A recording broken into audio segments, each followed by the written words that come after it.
Welcome back to the 17 News at Sunrise podcast, where we share your news on your schedule. Working in the spirit of the Golden Empire, this is 17 News at Sunrise. Good morning. Right now at 5, 60 days since two little boys, only 3 and 4 years old, were reported missing from California City. Today, community members are channeling their pain into a rally and protest outside the Human Services building here in Bakersfield. We'll tell you why.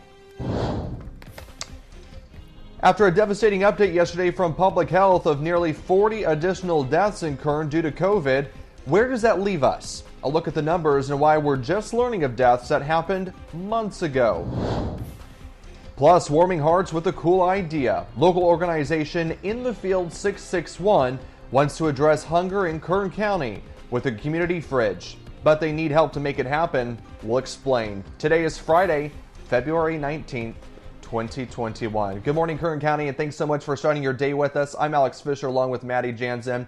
It is finally Friday, everyone. We've made it through another work week, and we have a beautiful weekend ahead in the forecast department. Maddie, I will say, although we've really needed the rain, I mean, we cannot stress that enough. We've really needed the rain for our drought conditions, of course, here in Kern County and across the state. I will say, though, the last couple of weeks have been absolutely beautiful. And it's been kind of nice to see those warmer temperatures. It has, and the hills are starting to turn green around Kern County, which is always a welcome sight, as we start to see that slight shift towards spring. It is truly beautiful out there. Let's check in with Kevin and bring him in. Tell us what we're looking at for this weekend. Kev? Well, you know what else was beautiful, and I was geeking out yesterday in studio on Sunrise. What was beautiful to see was Perseverance safely land on Mars, and I know we'll probably have much more on that, but I was watching it very closely. Everybody was nervous, and it's just an exciting time, and we've got more on that coming up. On the weather front, we are looking at clear skies again today, a little bit warmer. In fact, temperatures will be near 70. Right now, 44 degrees under a calm wind out there as we take a look at the hour by hour, and you can see 53 by 9, and by 3 o'clock, right near 68 under sunny skies. Out of Tehachapi, a nice day ahead as well. Clear skies right now, 41 degrees. There is still a breeze, and that'll be around today, sustained right now to the northwest at 15, but no major winds, as you can see here on our wind map. And as we take a look at the day, temperatures are going to rise out of the 40s and into the 50s. In fact, by 1 o'clock, we should be right near 55. And then as we progress into the late afternoon, evening, we'll see that breeze pick up once again. What's the weekend look like? I've got more details on that part of the forecast coming up in just a little bit. For now, we'll send it back over to you. All right, thanks so much, Kev. It has been 60 days since 3-year-old Orson and 4-year-old Oren West were reported missing in California City.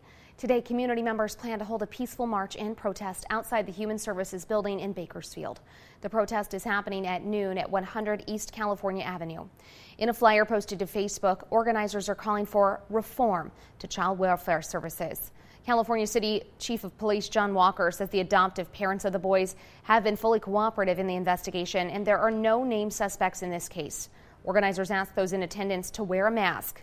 Meantime, the biological family of the boys is raising money for a third billboard after 2 were put up earlier this month. If you'd like to donate for those billboards, we have a link to the GoFundMe on our website, kget.com. The Bakersfield Police Department is asking for the public's help finding a 13-year-old girl considered at risk. This is Belinda Gonzalez Granados. She was last seen around 6 Monday morning in the 5300 block of Clare Street in South Bakersfield near Pacheco Road. She's described as 5 feet tall, weighing about 100 pounds. She was wearing a yellow t-shirt, denim shorts, and black shoes. If you have any information, you're asked to call BPD at 327-7111. After more than 2 years of legal battles, Monsignor Craig Harrison has decided to leave the priesthood. The attorneys for Monsignor Harrison held a news conference to announce his departure yesterday afternoon. The pastor of Bakersfield St. Francis of Assisi Church is the subject of multiple investigations after allegations of sexual misconduct surfaced in 2019. The priest has maintained his innocence, but has been removed from his duties after the first accuser came forward.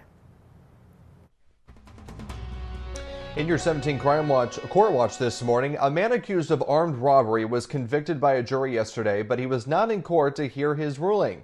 Kenneth Kofia Avery was convicted on multiple counts of robbery, assault with a semi-automatic firearm, criminal threats, and participation in a street gang.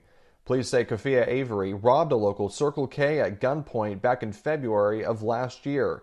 He was later identified by police and arrested, but posted bail shortly after. A warrant is out for his arrest. If you know on where he could be, you're asked to call police at 327-7111. In your 17 Crime Watch this morning, a burglary suspect who was trapped inside the air duct of a local business was found with the help of a police dog. This happened around 10:30 Wednesday night at Roofline Supply and Delivery on California Avenue near Easton Drive. Charles Harger had to be rescued by firefighters before being taken to jail on burglary charges. Firefighters say if the canine officer hadn't found Harger, he likely would not have survived.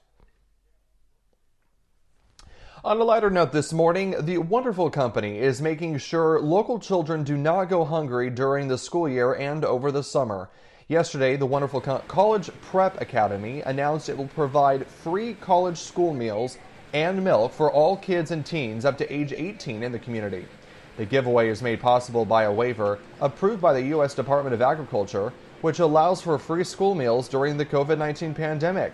The meals and milk will be provided on a first-come, first-served basis at the Wonderful College Prep Academy at the Delano and Lost Hills campuses. Community fridges have been popping up in big cities all around the country, and now one Bakersfield activist organization is trying to tackle hunger here. 17th Ileana Capian joins us this morning with more. Good morning, Ileana. Good morning, Maddie. In the Field 661 is a local organization that started up last August. Every weekend, they go out to different encampments all over town and deliver sack lunches and care packages. But now they are trying to take steps to reduce the number of those left hungry here in town with the community fridge. Organizers say they have all of the resources needed for this. They just need a business or church to sponsor the fridge. And it's just a really good way to address hunger in Bakersfield. Bakersfield is it's the highest food hardship rate in the U.S., period. So even over Oakland, over Los Angeles, and places like that, Bakersfield has the highest rate of food hardships. So a community fridge is a way to address that. In the Field 661 says the fridge is a pretty straightforward and simple concept. It's completely anonymous and open to everyone. The idea is take what you need, leave what you don't need. But in order for this idea to become reality, the organization needs a location for the fridge. Their goal is to help the community and make sure no stomachs are left empty. If you're interested in helping out or getting involved, you can reach the In the Field 661 on Instagram or Twitter. It's at In the Field 661. This portion of 17 News is brought to you by Adventist Health, who believes that this community was made for more. Adventist Health believes the community was made for more caring, more support, more hope. We're inspired by those who make this community a better place. Adventist Health and KGET want to honor them. What started out as a fun way to connect with and support other women on their fitness journeys turned into big business for two Tehachapi women. And now they're taking their message of empowerment and health worldwide.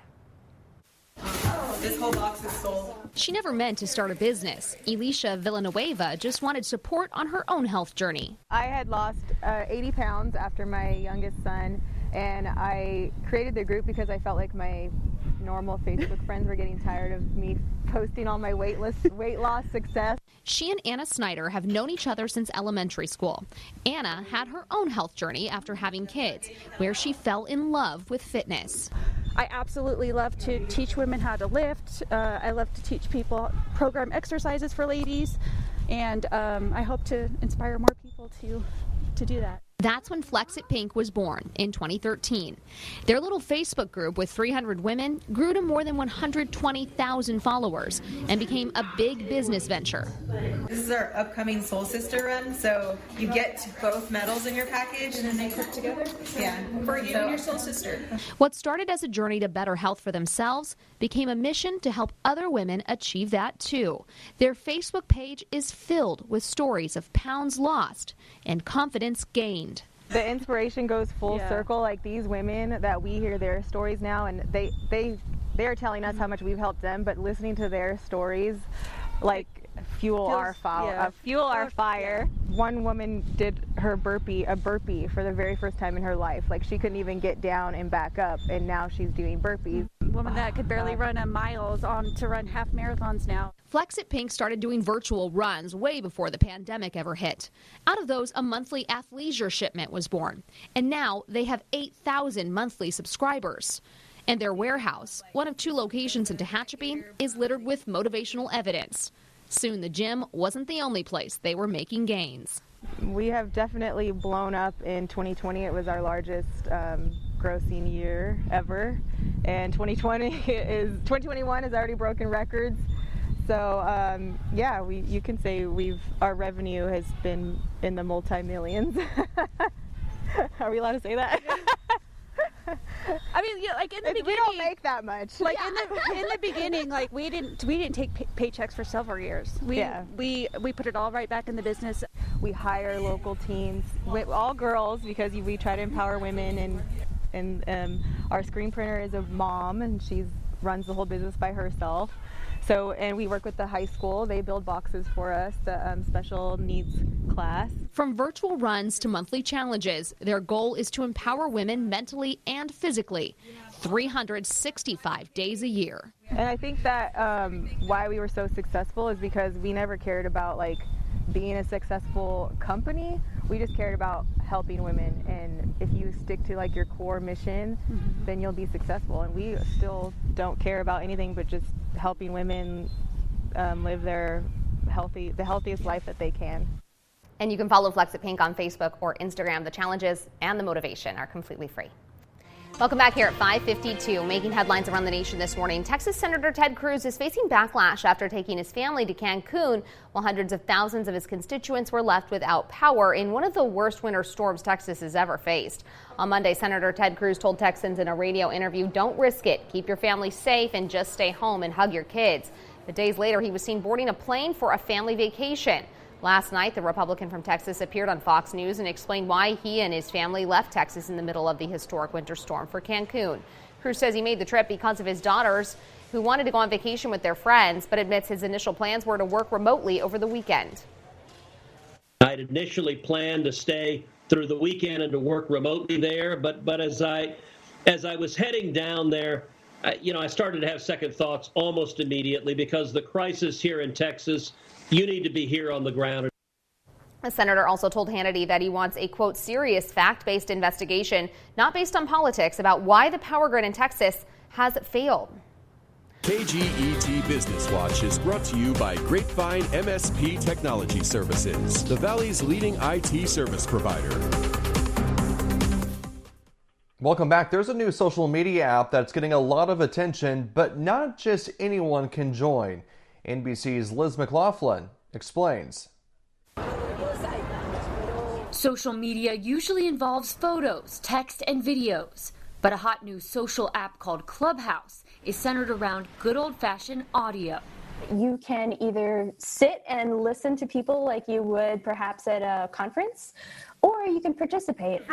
The platform's attracting celebrities including Drake, Oprah Winfrey, and Elon Musk, and driving unfettered conversations on all sorts of topics. I think some of the appeal here is going to be finding rooms that are about a breadth of topics that might be relevant to them. You have to be logged into the audio chat room, which caps capacity at 5,000, to be part of the conversation.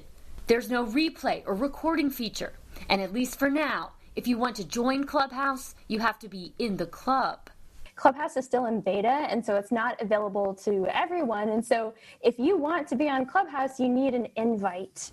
It's also only available on Apple devices so far, but those limitations haven't stunted its growth.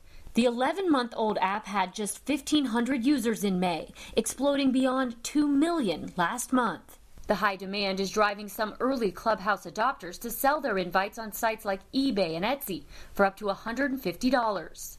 This app will eventually open up to everybody, and you could sign up for free without a code. Buzz that spurred tech titans Twitter and Facebook to develop their own audio platforms. Liz McLaughlin, NBC News. President Biden is hoping to get out of Washington today to visit a vaccine manufacturing plant in Michigan. His trip that was postponed yesterday was due to bad weather. Tracy Potts has an update on how well one vaccine is working against new strains of coronavirus and the U.S. joining the world on climate change. Good morning, Alex. That's right. The administration today is dealing with two big issues, climate and COVID. The president plans to tell world leaders this morning the U.S. will invest billions of dollars into getting vaccine to poor countries that haven't seen one dose. This is where drug maker Pfizer produces coronavirus vaccine. President Biden visits the Michigan plant today after announcing at this morning's G7 summit that the U.S. is releasing $4 billion already approved by Congress to distribute vaccine to poor countries. 130 countries haven't received any as new versions of the virus continue to spread. How close are you to finding a new vaccine to handle the South African variant? Well, that likely will take several months. New variants of COVID-19 have appeared in 1,300 people in 42 states. Pfizer admits its vaccine may be less potent against the South African strain. We are preparing for the possibility that there might need to be a change in the vaccine later. Also today, we're going to rejoin the Paris Climate Accord. The U.S. officially rejoins the worldwide climate agreement that former President Trump pulled out of on his first day in office. I've been on the phone for the last few days talking to our allies in Europe, elsewhere around the world. And they are welcoming us back. John Kerry, Biden's special envoy for climate, hosts a global engagement summit today focused on sustainability, including limits on global emissions. You might remember the president signed that climate order hours after being inaugurated, but it wasn't effective until today. I'm Tracy Potts, 17 News. In more COVID-19 news, Pfizer and BioNTech have started testing their COVID-19 vaccine in pregnant women. The companies say the clinical trials will involve roughly 4,000 healthy pregnant women ages 18 years or older in 9 countries. This includes the U.S., where the first doses will be administered. The women will be 24 to 34 weeks into their pregnancy and be monitored for any negative side effects, including miscarriage. Those who were given the placebo will be given the vaccine once the baby's born. The newborns will also be followed for 6 months after birth to see if antibodies transferred from their mother to the babies. The CDC currently advises that pregnant women should consult their doctor on whether or not to get the COVID-19 vaccine. Working in the spirit of the Golden Empire, this is 17 News at Sunrise. The 17 News at Sunrise podcast is a production of KGET and Nexstar Media Group. For more on all of the headlines in today's show, head to kget.com.